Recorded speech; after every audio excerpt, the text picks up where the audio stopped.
What if I told you there was something you could do tonight that would extend your life, add longevity to your life more than diet, any nutritional changes, exercise, hydration, any of those things? And it's not a sales pitch. It's the most basic foundational thing we can do. In a new study by OHSU, it showed what we suspected all along, and that is sleep is the most important bucket of health and wellness when it comes to longevity. And I don't think that's a surprise, but it's never been quantitated before this point. I think but conceptually, like, think about sleep. Sleep, when you look at all those other buckets, sleep is the foundation of those. When you're underslept, your mental health, nutritional choices, from a metabolic health perspective, from a cardiovascular stress perspective, all those are dramatically impacted by lack of sleep. And so when you think about over the course of someone's entire lifespan, what's going to have the greatest impact, it would be the one that reaches the furthest, and that's sleep. And so when you think about sleep, like, what do you focus on? I think this is where it gets really murky when making the transition. Like, okay, I want to focus on longevity. Now we have the data to back it up. The longevity needs, or if longevity is the focus, sleep needs to be the number one priority. But like, what does that look like? And I think it's a lot more simple than people think. I think initially it's like, people are like, I need to have the best mattress and the lights and the black curtains. And all you need to think about is, am I consistently going to bed and waking up at the same time? Am I getting 8 hours of sleep?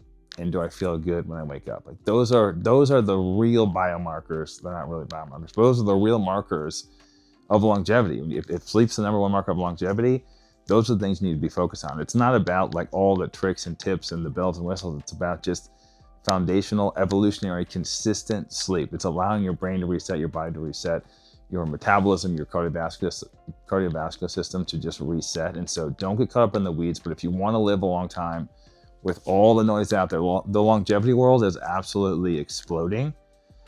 But the biggest tool for longevity is free, and it's right there in front of your face every single night, or behind your head every single night, and that's the bed. So if you want to live a long time and you want to thrive a long time, get your 8 hours. The other thing in that study is they found that behind smoking, lack of sleep was the biggest negative or counterindication to longevity. So basically, for reducing your lifespan, sleeping was right up there with smoking. Smoking was the only thing that actually exceeded lack of sleep. And so, it's like a twofold approach. It's like, lack of sleep, the less you sleep, the less you're going to live. The longer you sleep, the longer you're going to live. It's really as simple as that. And the more data that comes out, I'm sure there'll be more and more. Like, the hardest part about longevity studies is the longevity part, right? Like, similar with the sauna studies, there's a 40-year-old study or 40-year-long study on longevity. Well, think about when that study had to start. And so I think as these long-term studies are in the works right now, it's going to just continue to be validated over and over again. But get ahead of the curve, because you don't want to wait for those to come out. And there's no way to speed up longevity studies. In order to absolutely validate something, you have to see it through. And unfortunately, you have to see how long people live. And so that's kind of how it works. High performers are consistently underslept. And I think one of the main reasons is just youth. I think a lot of people, when they're high performers in the younger years, you have a high level of output as a younger person up to your 40s probably. And so you're able to have minimal side effects with, pushing, grinding, not sleeping. You can actually have a high amount of output. But the way that longevity and the way that chronic disease works is, it does start out pretty flat and then it ramps up almost exponentially. And so, like, because you're okay in the moment, that doesn't mean it's taking a toll on your body. And those are stacking, similar to like getting 1% better every day, right? The 1%, it's exponential. It stacks and stacks, and eventually that growth curve is really high, just like the stock market can be. The same thing with chronic disease. It's like, you might be okay in your 20s and 30s, 40s, but those markers of disease are still stacking.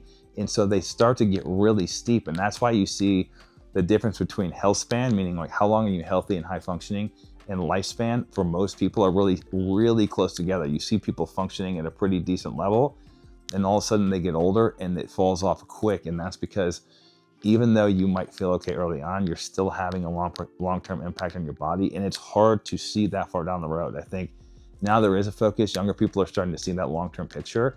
And just because you feel good in the moment doesn't mean it's not having a long-term impact on your health. I'm not here to scare you or anything. Honestly, I'm here to excite you. I think it's exciting that we have something that's tangible, you can focus on, it's free, that genuinely adds a huge value and time to your life.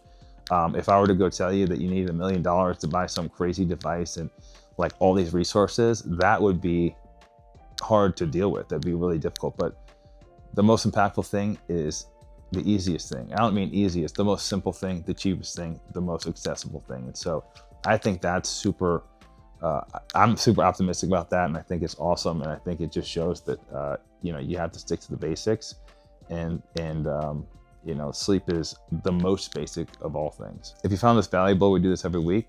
Please like, subscribe, comment what you want to talk about, hear about, learn about, and I will see you on the other side of the pillow.